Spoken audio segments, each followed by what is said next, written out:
Most businesses only focus on growing and expanding, and they give little to no attention to their exit strategies until after exit is staring them in the face. Learn here at Boosting Business Value, brought to you by Blue Sky Business Resources.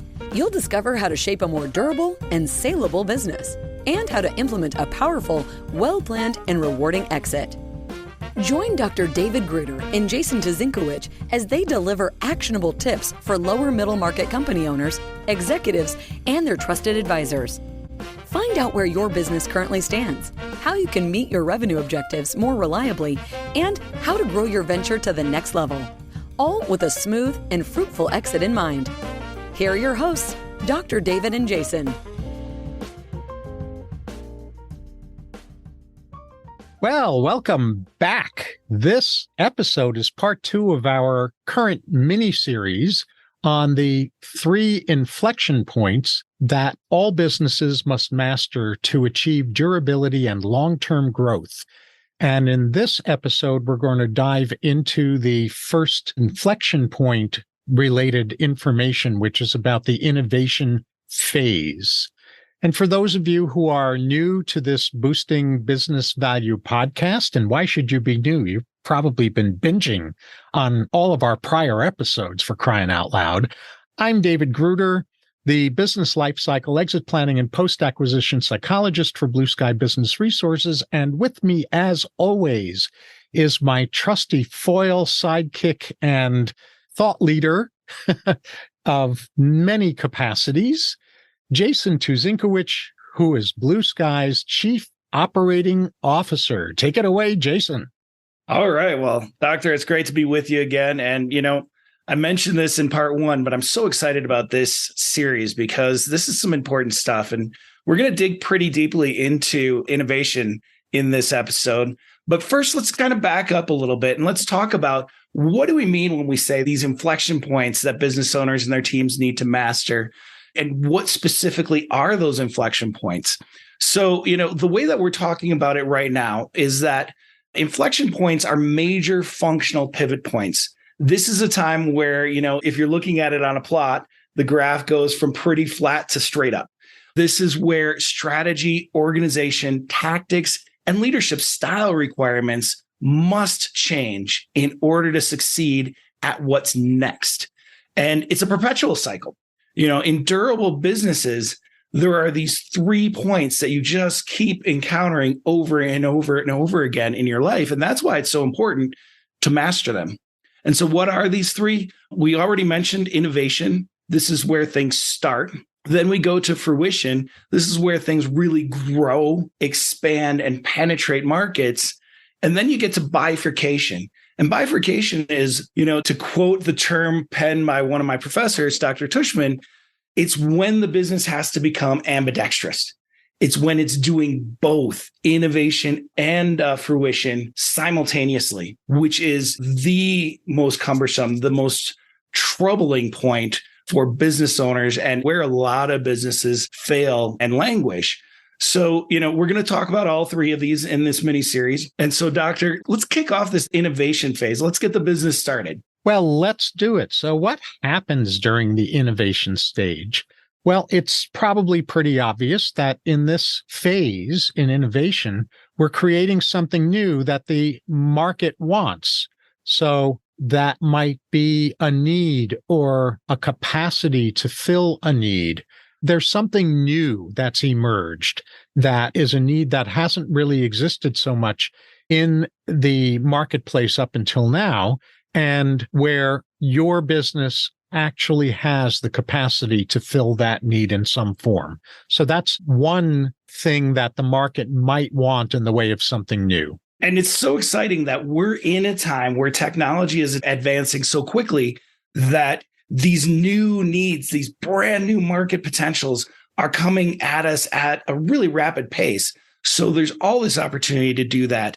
And then the other one is when the need exists, but the market is unmet. People are businesses or whoever the buyer is not finding what they're seeking. And so they know that there's a need. The need has existed for a while, but there hasn't been a product or a service delivered that satisfies that need. Absolutely. And Another situation that calls for innovation is where the need exists and it's been filled in some manner up until now. But the marketplace, the buyers are now needing a next evolution beyond what is already available to them. Yeah. And, just kind of piggybacking on that, a lot of times this happens when an industry grows and starts tapping into that newly created capacity.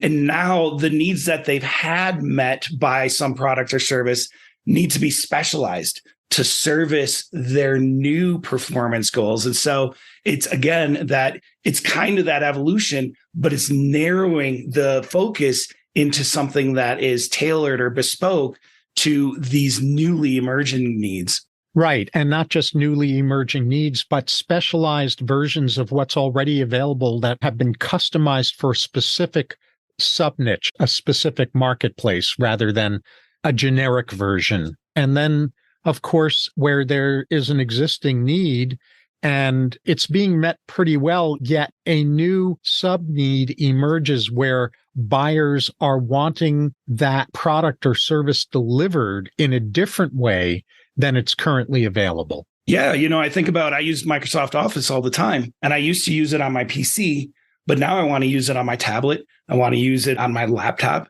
and on different operating systems. So, you see this all the time in a lot of different products and services where the delivery method changes over time. And there's a lot of room for innovation in there.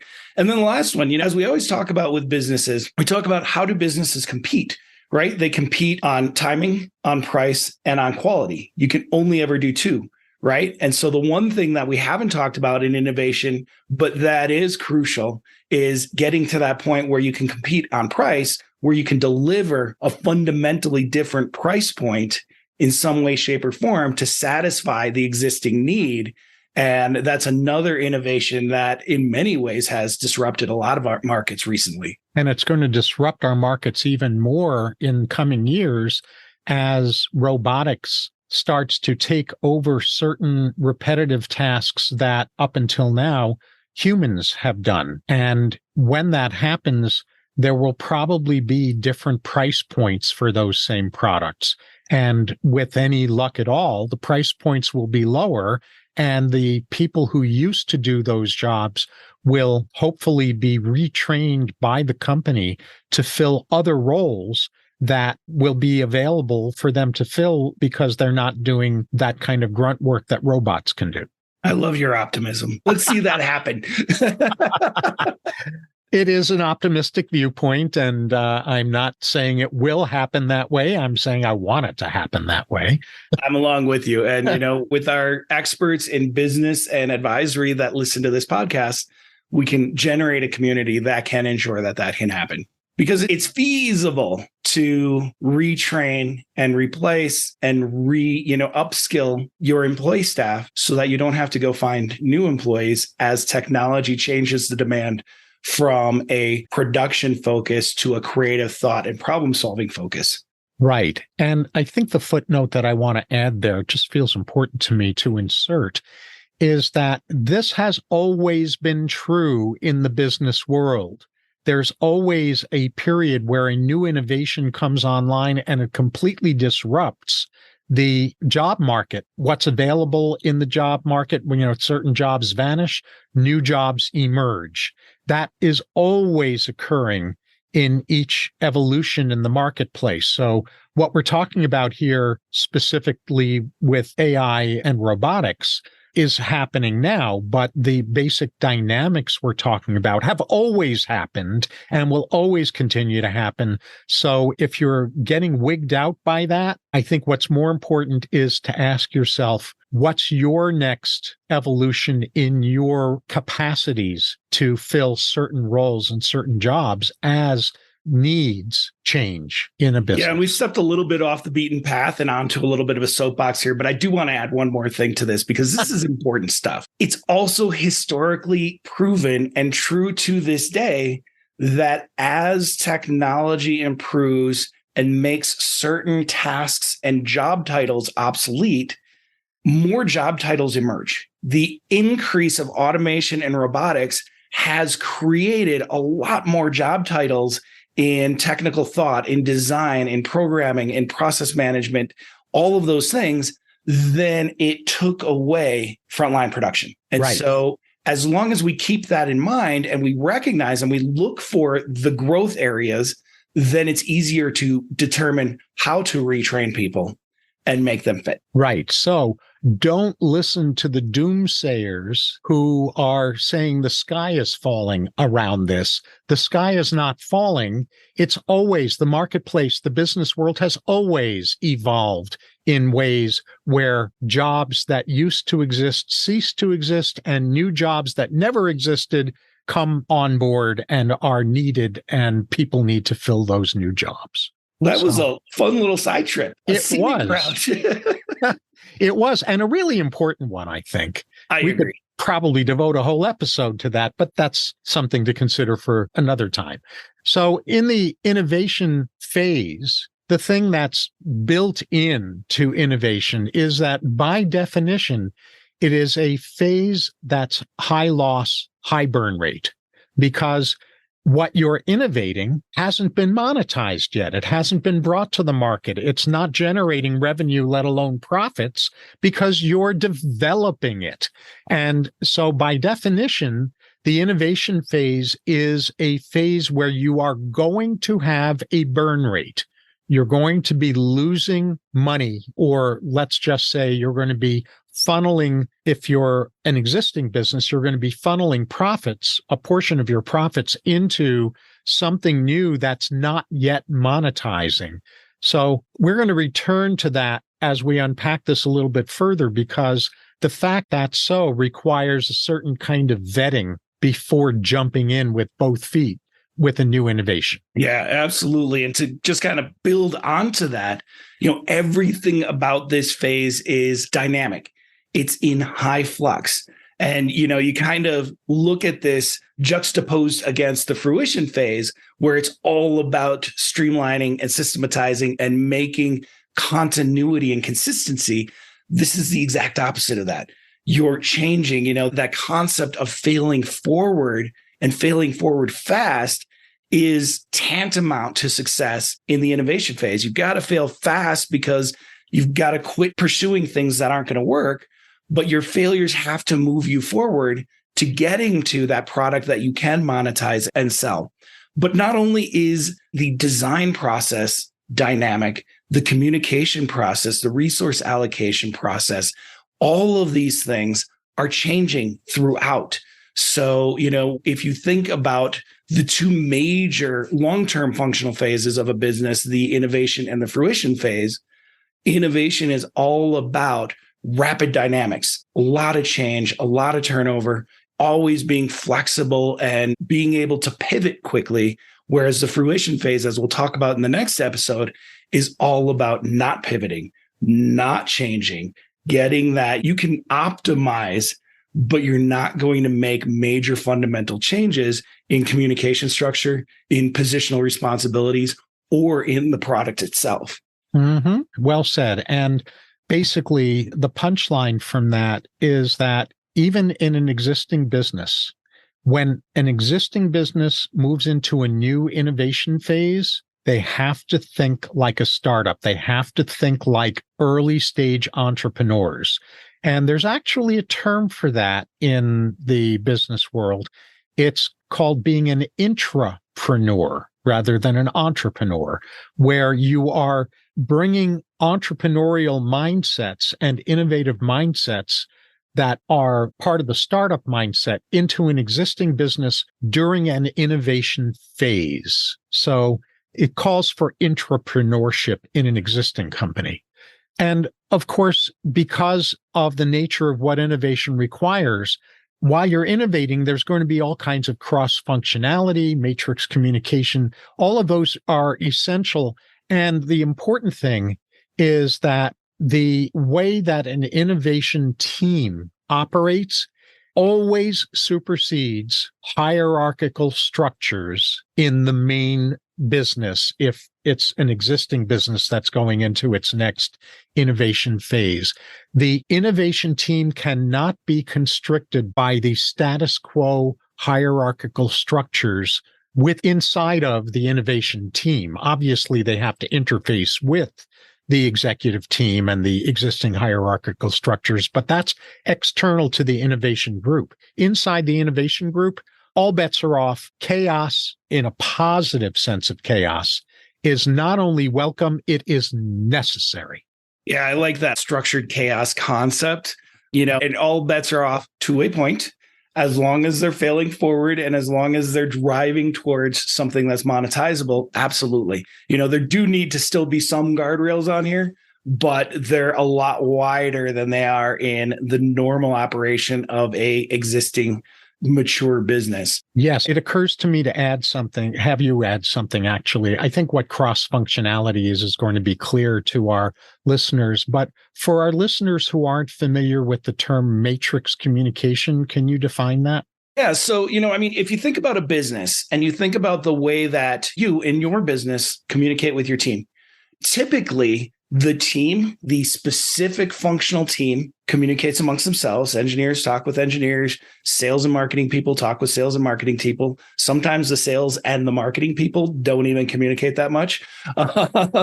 But you've got it's almost siloed. You talk within your teams horizontally and you talk vertically to your higher ups and to the people you require things from further down the process chain. But in matrix communication, you need the inclusion of a sales and marketing person. You need the inclusion of an engineer. You need the inclusion of somebody on the plant floor, because all of their input is critical. What you can design that you love is great for you, but if you can't sell it and the sales and marketing team recognize that there's not a market for what you're building, then don't make it. But if the marketing team is there and they have a voice at the table, then they can maybe say, there's not a market for that product in this, but if you made these tweaks and changed this functionality, we know there's a huge market just horizontal to it. And so having that ability to communicate directly across all the silos and divisions is what matrix communication is all about. And in order to do it effectively, there needs to be a point of contact in each place. And those lines of contact need to be clearly defined so that you're maintaining a clear flow of knowledge, the transparency, but also not redoubling efforts or getting conflicting orders. Let me just use a quick analogy to drive this home. There is traditionally a competitive attitude, actually a disdainful attitude, that architects and builders have toward each other. And architects are creating a design that a builder is going to build. So when an architect is in the brainstorming phase, in the initial parts of innovation, it would be premature for them to be talking to builders. But once they've got a clear sense of what their creativity is giving birth to, if they then don't go to the builders to find out what is and isn't actually implementable in their brilliant creative process, then they'll end up with an architectural design that falls into a category that I call true but not useful. It may be true in terms of creativity, but it's not buildable. It's not useful. So this is a metaphor for what is often missing during the innovation phase in any business. At some point in the creative process, you've got to go to the salespeople to see if this is sellable. You've got to go to the production people, the delivery people, to see if this is deliverable. And if it's not in the form you've initially brainstormed, then what tweaks will you have to make so that what you're innovating can actually be profitized? Absolutely. Well said. And I love your analogy, because I will tell you that 2 weeks ago, I was at a parade of homes and I walked through this house. It was gorgeous, beautiful layout, beautiful, everything was very nice, except there were 6 thresholds in the building, in one house, 6 thresholds where they couldn't mount doors because they just didn't work. They didn't fit. And I'm like, you have such a nice house, but 2 of those thresholds were on one bathroom. So there was one bathroom that had 2 doorways that couldn't have doors on them. Mm-hmm. Yes. the exact failure of matrix communication. It's a beautiful example. I mean, unfortunately, I only know, like, I have one of our nieces is an architect with a builder's mindset. And one of my longtime friends and colleagues is a builder with an architect's mindset. And it's that cross fertilization that makes projects successful. They work together like peanut butter and jelly. Yep. All right. So moving on, let's touch real briefly on some things. And we're not going to belabor this strictly because the next episode will really drive these points home. But let's spend just a couple seconds on what doesn't happen during the innovation phase, things that are specifically excluded from innovation phase success. And the first one of those is managing margins. And this comes up because, again, innovation phase is something you have to keep going into. And when you're a startup, it makes perfect sense. When you're a startup, it's obvious you're not driving margins until you can sell a product. It's when you're in a going concern that is shifting into that bifurcation phase where it's innovating and running a business, where managing margins becomes part of the mindset that carries over and should not. Yes. And the other thing that doesn't happen during the innovation phase is production optimization. Yes, at some point in the innovation process, you're going to be consulting with the people who will be responsible for producing what you're innovating after you've done your initial brainstorming and envisioning and all of that juicy initial creativity. So yes, you'll consult with them, but you're not in the innovation phase focused at all on production optimization. You're not optimizing the product or service that you're innovating yet. Actually, you might be optimizing the product or service that you're going to be bringing to the market. But what you're not optimizing is how it's going to get produced, how it's going to get sold, how it's going to get marketed, how it's going to be delivered. That's for the next phase. That's not for the innovation phase. Glad you brought that up. Thank you. So big challenges and solutions for navigating the innovation phase. So let's touch first on innovation inflection point challenges and navigation. So you've already mentioned one of those huge challenges and solutions, which is when you're in the innovation phase, you've got to set aside status quo addiction and, the way we've always done things and all of that mindset, and replace it with the capacity to creatively fail forward, just like you mentioned earlier, Jason. Yeah, thank you for that. And, this capacity is twofold, right? The individual that's innovating at any given point in this process has to be able to be wrong. But the rest of the team, the innovation team, as well as the leadership team guiding this, has to be able to not punish when people are wrong. The mistakes need to be yes, that didn't work. What did we learn? Versus that didn't work and it cost us this much. What are you doing?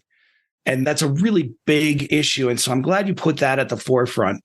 And then the other thing, it's kind of piggybacking on this, right? Because we're saying you have to be able to make mistakes. You have to be able to throw something away if it's not working, but you also have to maximize limited resources. You're not going to have the full bank account of a going concern. If you're a startup, you've got what you've got in your bank account, right? Maybe a couple investors, but you really have to prove something out before you can get big investors. And then, you also don't have the manpower. With a startup, you have to build your team, right? And you don't have a lot of money to pay. So who's going to buy into this vision and jump on board for limited pay, trusting in the success that comes? And then, your limited resources of infrastructure, equipment, all of those things. You're either starting from a clean sheet or from a smaller swimming pool than a business that's in fruition. And so the ability to make the most out of every single dollar, every single person, and every single piece of equipment and technology that you have is crucial in this phase because, again, there's no revenue coming in to support your losses. That's right. There's only the amount of money that you've allocated for the innovation. So another challenge and solution really is focus, as we've already said, so I'm not going to belabor this, on extreme cross-functionality. Siloing has no place during innovation. The sky's the limit. What about blank? What if blank? Not as a way of putting down a new idea or a new innovation, but as a way of really fleshing out that potential innovation to do viability vetting. So, I'm a real fan of blue skying without those kinds of what ifs. Me too. And that's right. I'm a fan of recognizing when you have been creative to the point where you now need to vet the viability of the thing that you're imagining. You're exercising your creative juices to brainstorm into potential existence. Does it deserve to come into potential existence? And that's why cross-functionality is so important, because the ability to think through different lenses, through wearing different hats in looking at the viability of what you're innovating is crucial. Absolutely. It has to work. It has to be producible. It has to have a market, and it has to be able to be made for a profit. And Yes. So at the end of the day, when you've got a great idea, it has to be proven against those four things. And ideally, you'll have a scope of work that will put the sandbox around those four things in the beginning so that you're not just throwing darts with a blindfold on. Agreed. And so all of this, the one thing, like the most critical element to success in all of this, before you create your cross-functionality, before you start working on matrix communication, or even allocating any money, is that there must be a clear and inspiring vision that the innovation team and the executive team have bought into. It'd be great if the whole team buys into it, but at the very least, the functional innovation team and the leadership team that holds the purse strings have to buy into this clear, inspiring vision. Without the inspiration, your team's going to burn out and the executive team will lose interest, which means you'll lose funding. Without the clarity, you won't be able to prove success and you won't have a rudder to guide you in the right direction. So it has to be both. Well said, and very, very important. That is utterly mandatory. So what we're going to do in the final part of this podcast before we move into takeaways and closing is we want to unpack the specifics of the two different types of innovation cycles that can occur. The first is innovation for the first time around, meaning in a startup. So there's the startup innovation phase, and then there is the innovation phase inside an existing business. So we'll start with innovation in startups. Awesome. Yeah. And we've talked about a lot of these points that we're going to discuss because many of them overlap, but they have different weights if you're in a startup than they do if you're within a going concern. And the biggest one is the resource maximization. It's always important, but in a startup where you're clean sheet, you don't have a building or, any kind of equipment. You don't have a full team yet. You don't have something generating cash flow that you can draw from. It's all about resource maximization. Every single person has to be able to be worth twice their role's capacity. Every single dollar that's spent has to be worth at least $100 in normal term parlance. And every single piece of equipment has to have multiple uses because you're so tight. You have so few resources in all of these areas that everything has to deliver. Mm-hmm. Yes, we can't emphasize that enough. And the punchline with that is that even extremely well-funded startups are still starting from zero with building their offerings and their infrastructure. And there are a lot of expenses. That's why this whole notion that everyone who's in the startup world knows about, called burn rate, has to be carefully monitored. What a burn rate is the speed at which you're burning through the funding that you've gotten to get the startup off the ground. And if you run out of your startup funding before you've accomplished what that phase of startup funding is allocated for, then you're sunk before you even get out of the starting gate. So true. And I could tell you horror stories of great companies, great startups that have gone out to the investor world, raised some capital, but weren't paying attention to their burn rate. And so they would raise this capital, they'd make a bunch of progress, make a bunch of moves, then they'd stall out because they ran out of money and they have to go raise another round. You do that once, it's bad. You do it more than once, and none of those investors are coming back to you. And so paying attention to this is extraordinarily important, whether it's your money or whether it's investors' money, it doesn't matter. You need to always have surplus money in the startup game because, again, there's no cash flow to back it up. And then moving into, that's the startup phase, specifically businesses that are starting up clean sheet. Now let's talk about the more common and more frequent failure point for businesses, which is when you're innovating within an existing business. And the big reason why businesses have such a hard time from this is because they need to break away from the bureaucracy and existing norms of the fruition phase. I mean, most people don't like constant change. Most people don't thrive in the chaotic, dynamic environment of innovation. For those people who are the majority of your team members, it's really easy to fall into the comfort of the inertia of the fruition phase because it's all about systems and processes and consistency and clearly defined metrics. So not only do you know when you walk into the office what you're going to do for the entire day, but you also know how to track your success. It's very regimented, it's very clear, and it's very consistent. And that's antithetical to good innovation. So once you've been successful in that inertia, in that consistency, letting a group of rogues break away and disregard all of that makes you profitable in order to create something new is really, really tricky. And so that's the thing that I think, and we mentioned before, becoming ambidextrous is something that is really hard for businesses to do successfully. Mm-hmm. And just to tie in to what you're saying, something that we've already touched on in this episode, the existing businesses, when you're bifurcating and you're continuing to do the existing business while innovation is going on, there does need to be a certain amount of deliberate siloing where the innovation team is somewhat, never completely, because there are certain still financial constraints and logistical and coordination constraints and all of that.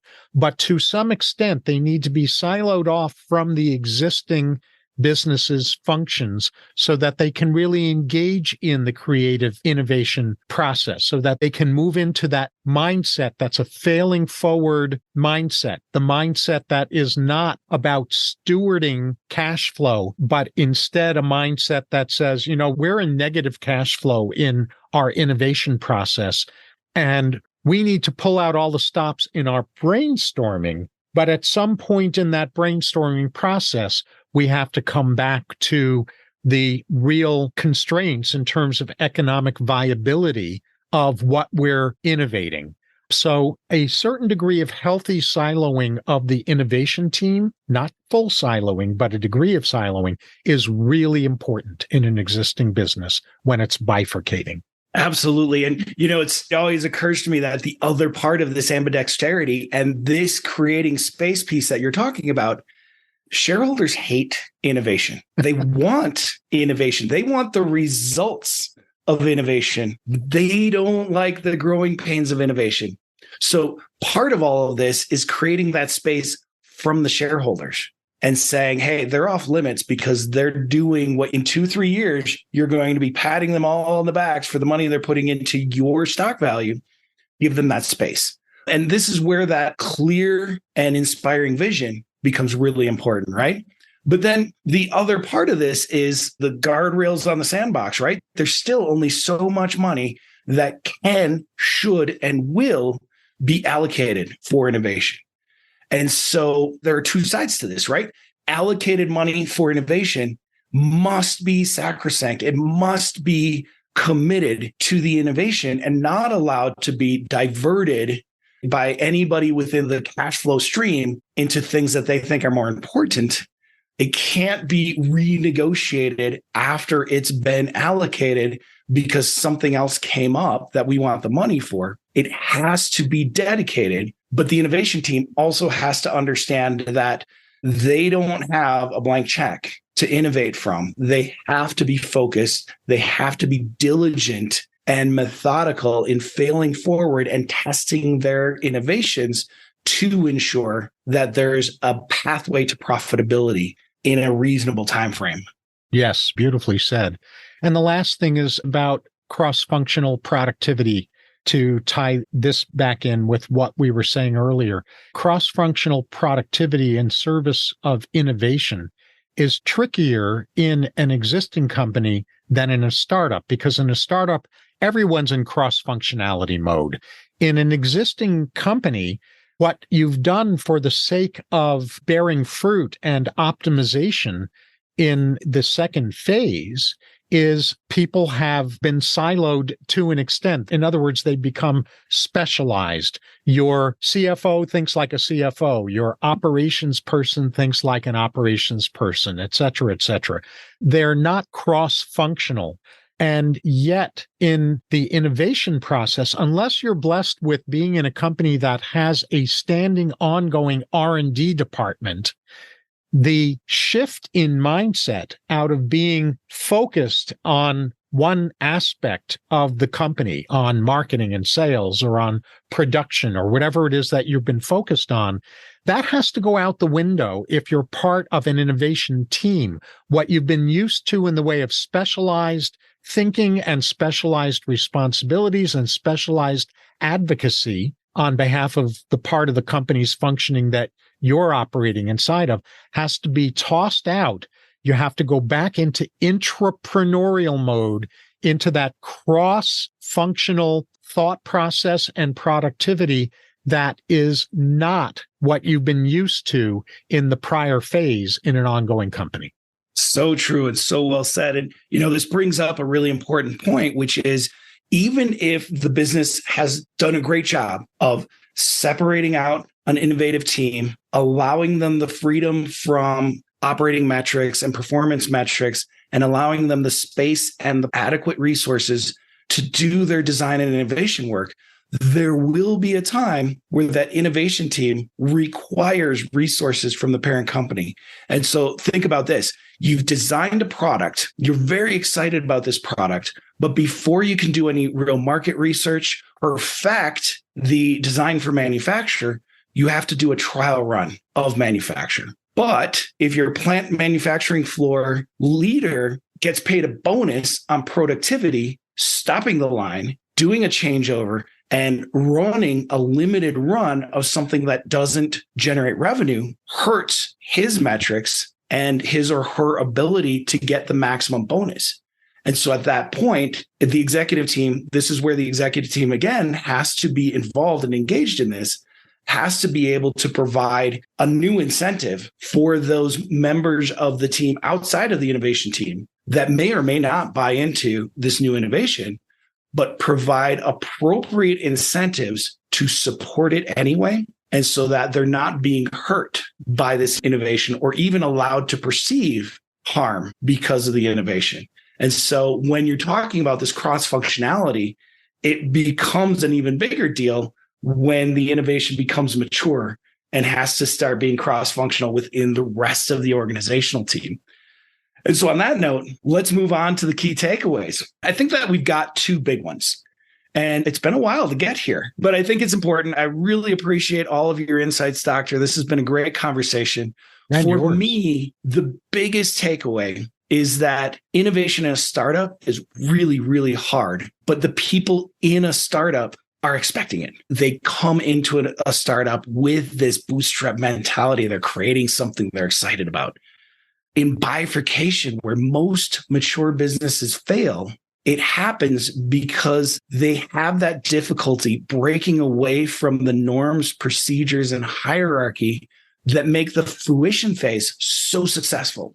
And so innovation is hard in and of itself, but it gets a multiplicative effect of difficulty and challenge inside a going concern where we're pushing against comfort and profitability and success in order to innovate what's next.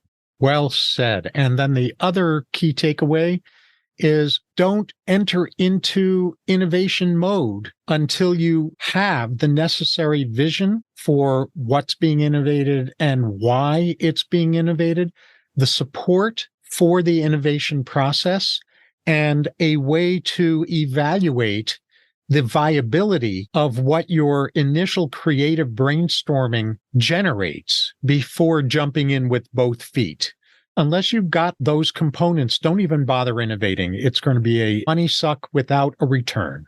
Absolutely. And on that cheerful note, thank you so much for joining us in this episode. We hope that you learned something. We hope that it helps guide your thinking in your business to a more successful and more valuable position. On behalf of Dr. Gruder and myself, we'd love to have you subscribe. Click the subscribe button, make some comments, give us your feedback. Tell us what you like, what you don't like, and give us some thoughts about what you'd love to hear us talk about in the future. Also, please visit the Blue Sky website. You can find all of our episodes. You can find the video, the audio, and the transcript of all of our podcasts there at blueskyadvisors.net/podcast. And also, you can find some really great free tools to assess the strategic health and the infrastructure viability of your business. They're micro surveys. They take less than 5 minutes to fill out each. Each one will give you actionable results and some findings that you can take to your business right away and put to work. And so check those out. We'd love to hear what you think about those as well. That's it. Thank you so much. We'll see you in the next episode where we talk about the fruition phase. That's all for this episode of Boosting Business Value. May your new learning result in the smoothest and most profitable exit strategy for your business. With the right knowledge and guidance, the sky's the limit to what you can do. Do not miss an episode by subscribing to the show. And if you want to learn where your business currently stands, we also have free key opportunity assessments. Find all of them at blueskyadvisors.net/podcast. Thank you for joining us. See you on the next one.